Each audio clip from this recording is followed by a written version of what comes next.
sabar, saya sudah telepon polisi sabar ya. Kenapa? Astagfirullah. Nasruddin atau yang biasa dipanggil Acik, dia merupakan seorang warga yang tinggal di kota Arso, Kabupaten Kerom, Papua. Dan dia merupakan perantau yang berasal dari Sulawesi Selatan. Di Papua, Acik ini mempunyai usaha toko emas yang terbilang sukses. Acik juga mempunyai seorang ART yang berasal dari Mojokerto. Dan ART-nya ini sangat rajin, sopan dan jujur, sehingga Acik pun sangat menyukai terhadap sikapnya tersebut. Diketahui ART-nya ini mempunyai anak perempuan yang bernama Caca, yang saat itu masih SMP. Acik yang mengetahui hal itu, dia pun langsung suka kepada Caca. Karena memang Caca ini anak yang cantik dan sopan. Acik juga menduga kalau sifatnya Caca ini tidak jauh dari ibunya yang jujur dan pastinya setia. Dan karena itulah Acik pun mulai meminta izin kepada orang tuanya Caca.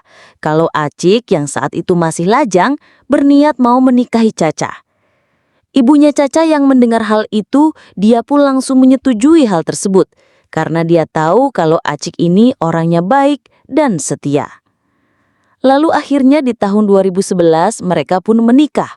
Sedangkan Caca yang di saat itu masih SMP, dia pun tetap melanjutkan sekolahnya, bahkan sampai lulus SMA. Dan semuanya itu dibiayai oleh Acik. Bahkan setelah menikah, kehidupan Caca itu jadi membaik. Bahkan Acik juga sampai membiayai Caca ini oplas. Sehingga Caca pun membuat pengakuan di bio Instagramnya kalau dia ini keturunan Bugis Tiongkok. Acik juga memberikan fasilitas berupa mobil pribadi beserta rumah kepada Caca. Sehingga Caca di saat itu menjadi wanita sosialita dengan gaya hidup yang super mewah. Bahkan ibunya Caca juga sudah tidak menjadi ART Acik lagi karena semua kebutuhan biayanya sudah ditanggung oleh Acik yang sebagai menantunya. Namun di balik itu semua, ternyata di tahun pertama mereka menikah, Caca ini mulai berani selingkuh. Karena mungkin Caca saat itu masih berusia sekolah yang memang masih belum sepenuhnya dewasa dalam menjalani rumah tangga. Dan ternyata perselingkuhannya itu bukan cuma sekali, tapi sering. Bahkan perselingkuhannya itu sampai beberapa kali ketahuan oleh Acik dan keluarganya Acik. Namun di saat itu Acik masih memaafkan istrinya itu, karena dia tahu kalau istrinya itu masih terlalu muda untuk jadi seorang istri. Namun meskipun begitu, Acik juga selalu berusaha mengajari, bahkan memperingati Caca untuk dia tidak mengulangi perselingkuhannya lagi. Namun peringatannya itu tidak membuat Caca kapok, sehingga Caca ini masih selingkuh. Bahkan perselingkuhannya itu ketahuan lagi oleh Acik, sehingga membuat keluarganya Acik pun sampai kesal. Lalu singkat cerita di tahun 2020 hubungan mereka pun masih langgeng. Meskipun hubungan mereka itu selalu diwarnain dengan perselingkuhan yang dilakukan oleh Caca. Bahkan mereka juga sudah dikaruniai seorang anak, sehingga Acik berharap Caca ini bisa menjadi lebih dewasa lagi. Karena Caca ini bukan cuma seorang istri, tapi juga sudah menjadi seorang ibu. Namun lagi-lagi Caca ini tergoda dengan seorang pria yang bernama Mahdi Merban yang dia kenal dari Instagram. Mahdi ini merupakan pria yang berasal dari kota Kabul, Afghanistan yang merantau ke Indonesia sejak tahun 2019. Karena di Indonesia sudah ada kakaknya yang tinggal dan punya kafe di Jayapura, Papua. Sehingga dia pun di sana tinggal dengan kakaknya dengan statusnya yang pengangguran. Karena Mahdi yang pengangguran, akhirnya dia pun memanfaatkan wajah tampannya itu untuk mencari wanita di sana yang kaya untuk dia poroti. Lalu singkatnya, Mahdi ini melihat wanita cantik sosialita, yaitu Caca. Dan kemudian dia pun mulai mendekati Caca melalui Instagram dan Caca pun langsung ngerespon, bahkan suka, sampai mereka pun kenalan. Setelah mereka saling kenal dan saling ketemuan, bahkan check-in, Mahdi pun mulai sering morotin Caca.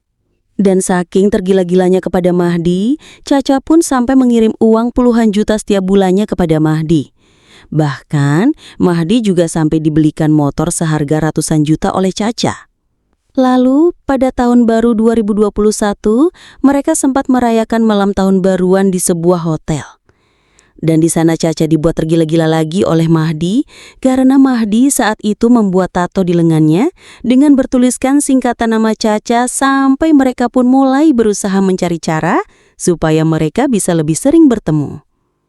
Lalu, akhirnya di bulan Februari tahun 2021, Caca ini memberi uang kepada Mahdi supaya Mahdi ini bisa ngekos di dekat rumahnya Caca yang ada di kota Arsu, supaya mereka ini bisa lebih mudah bertemu setiap harinya. Lalu semenjak Mahdi tinggal di situ, Caca pun jadi lebih sering datang ke kosannya Mahdi tanpa sepengetahuan suaminya. Sedangkan Caca yang semakin tergila-gila dengan Mahdi dan Mahdi yang tergila-gila dengan harta suaminya Caca, jadinya di sini mereka pun mulai merencanakan untuk menghabisi Acik supaya Caca ini bisa sepenuhnya menguasai harta Acik dan nantinya bisa dinikmati bersama Mahdi. Lalu, pada bulan April tahun 2021, mereka pun mulai merencanakan aksinya untuk menghabisi nyawa Acik. Dengan cara Mahdi akan berpura-pura merampok toko emasnya Acik di saat tokonya sepi. Namun, aksinya itu gagal karena toko emasnya Acik yang selalu ramai pelanggan. Lalu, beberapa hari kemudian, mereka pun membuat rencana lagi dengan cara meracuni Acik. Sehingga mereka pun membeli obat kutu air dan kemudian Caca memasukkan racunnya itu ke dalam susu dan menghidangkan kepada Acik. Namun, rencana itu juga gagal karena setelah Acik meminum susunya, ternyata tidak ada reaksi apapun. Karena di sini ternyata mereka tidak tahu kalau racun dicampur susu itu bakal netral. Karena rencana keduanya gagal, akhirnya mereka berdua pun menjadi dukun santet. Bahkan, Caca membayar dukun itu sebesar 50 juta untuk menyantet Acik. Namun setelah berhari-hari, ternyata Acik di situ masih sehat-sehat saja. Dan karena itu, mereka pun datang lagi ke dukun itu untuk menambah 50 juta lagi supaya santetnya bisa benar-benar berhasil. Tapi ternyata hasilnya tetap saja, Acik masih tetap hidup. Lalu, di kosan Mahdi, mereka pun memikirkan rencana yang lebih ampuh lagi. Dan akhirnya mereka pun kepikiran cara untuk menghabisi Acik dengan cara berpura-pura merampok lagi. Namun, kali ini merampoknya bukan di toko emas melainkan di jalanan. Bahkan Mahdi sampai menyewa 2 orang untuk melancarkan aksinya itu.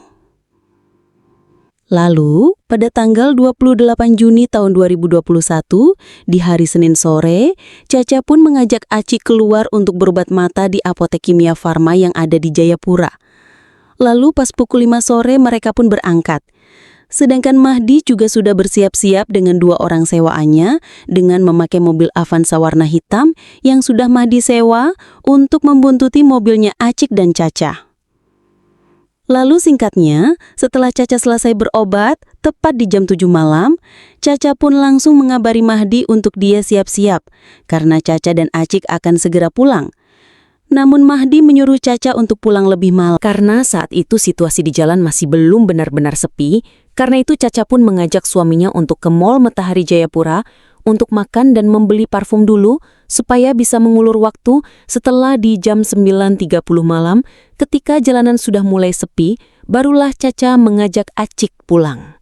Di jalan pulang, Mahdi terus membuntuti mobil Caca untuk siap beraksi.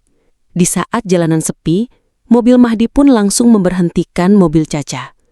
Di situ Mahdi berpura-pura menjadi polisi dan Mahdi menyuruh Acik untuk keluar dari mobil. Karena merasa tidak punya salah apa-apa, Mahdi pun langsung keluar dari mobilnya. Dan ketika Acik sudah keluar dari mobilnya, di situ Mahdi langsung menusuk Acik beberapa kali. Acik pun di situ berusaha menghindar dan mencoba masuk ke dalam mobil untuk melindungi Caca. Namun belum sempat menutup pintu, Mahdi pun di situ menusuk Acik lagi sampai beberapa kali, sampai akhirnya Acik pun tersungkur di pangkuan Caca dan tidak bergerak lagi. Di situ, Mahdi pun langsung mengambil tasnya Caca beserta barang-barang berharga yang lain. Untuk menyeting seolah-olah ini adalah perampokan. Setelah selesai, Mahdi pun langsung kembali ke mobilnya dan dalam mobil Mahdi tidak langsung jalan, melainkan dia membersihkan dulu bercak merah yang ada di tubuhnya. Begitu juga dengan Caca, di dalam mobil dia membersihkan semua jejak Mahdi yang ada di mobil itu. Tidak berselang lama, di situ juga ada kendaraan lain yang lewat. Seketika di sana Caca pun mulai memainkan perannya. Caca keluar dari mobil dengan berteriak histeris sambil meminta tolong. Seketika kendaraan yang lewat itu berhenti dan kaget ketika melihat kejadian ini. Dan bagusnya, orang yang menaiki kendaraan tersebut langsung merekam kejadian itu dengan niat supaya mereka tidak dituduh sebagai pelaku.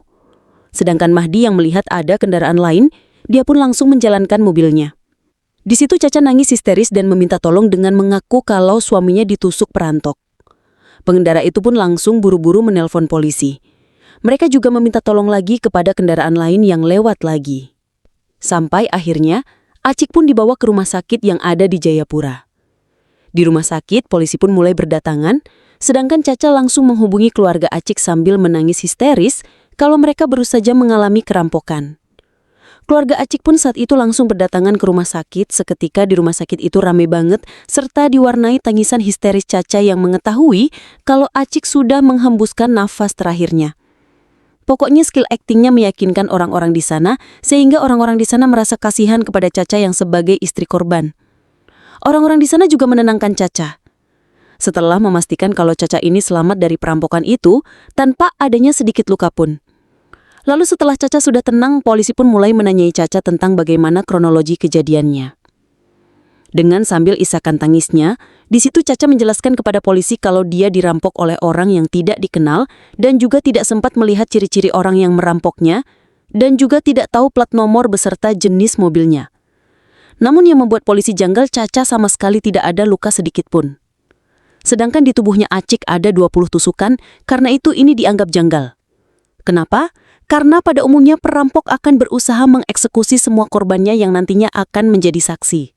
Sehingga dari sinilah polisi mulai mencurigai dan kalau kasus ini memungkinkan besar bukan perampokan biasa, dan polisi pun mulai mendalami penyelidikannya dengan menanyai keluarga Acik apakah Acik ini mempunyai musuh atau pesaing bisnis yang berpotensi bisa melakukan ini semua.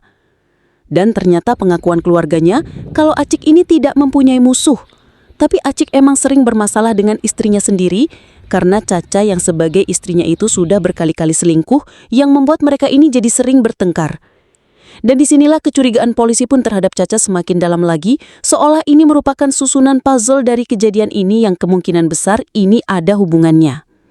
Sedangkan di saat itu Caca selalu terlihat linglung sampai di pemakaman suaminya. Caca seolah belum bisa merelakan kepergian suaminya itu. Namun polisi terus mengamati kejadian ini yang memang sempat buntu karena gak nemu bukti lain. Lalu singkatnya, beberapa hari setelah kejadian, akhirnya polisi pun menemukan titik terang baru. Ketika si pengendara yang sempat membantu Caca tadi menyerahkan rekaman videonya kepada polisi saat pertama kali mau menolong Caca. Dan dari video inilah ternyata sempat kerekam mobil Avanza hitam yang dikendarai pelaku yang sedang kabur. Di mana mobil itu mirip banget dengan mobil yang sempat kerekam di CCTV apotik ketika Caca dan Acik ke apotik. Dan dari CCTV itu juga, polisi pun berhasil menganalisa plat mobilnya. Sehingga polisi pun mulai menelusuri pemilik mobil itu yang ternyata mobil itu milik dari usaha rental. Lalu pemilik rental juga memberitahu polisi kalau yang rental mobil itu di waktu kejadian adalah seorang warga negara Afghanistan yang bernama Mahdi Merban. Setelah polisi mengantongi identitasnya, kemudian polisi langsung memburu Mahdi. Dan tidak membutuhkan waktu lama, akhirnya polisi berhasil menangkap Mahdi di Bandara Sintani, Jayapura.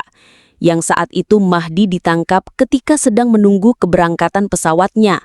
Karena ternyata saat itu, Mahdi berencana kabur ke Makassar, Sulawesi Selatan. Setelah diperiksa dan diinterogasi habis-habisan, akhirnya Mahdi pun menyerah dan mengakui semuanya. Bahkan, dia mengakui kalau ini dia lakukan bersama pacarnya, yaitu Caca. Yang ternyata benar nih ya, apa yang udah dicurigai penyelidik selama ini. Kemudian polisi pun langsung menangkap Caca di rumahnya dan setelah diperiksa dan diinterogasi, akhirnya Caca pun mengakui semuanya. Keluarga Acik, bahkan para warga yang mendengar pengakuan itu pun semuanya pada kaget dan marah. Yang ternyata pelakunya selama ini adalah istrinya sendiri. Dan yang paling membuat keluarganya Acik marah sekali adalah kalau ini semua Caca lakukan demi merebut harta suaminya untuk bisa hidup bergelimang harta bersama selingkuhannya.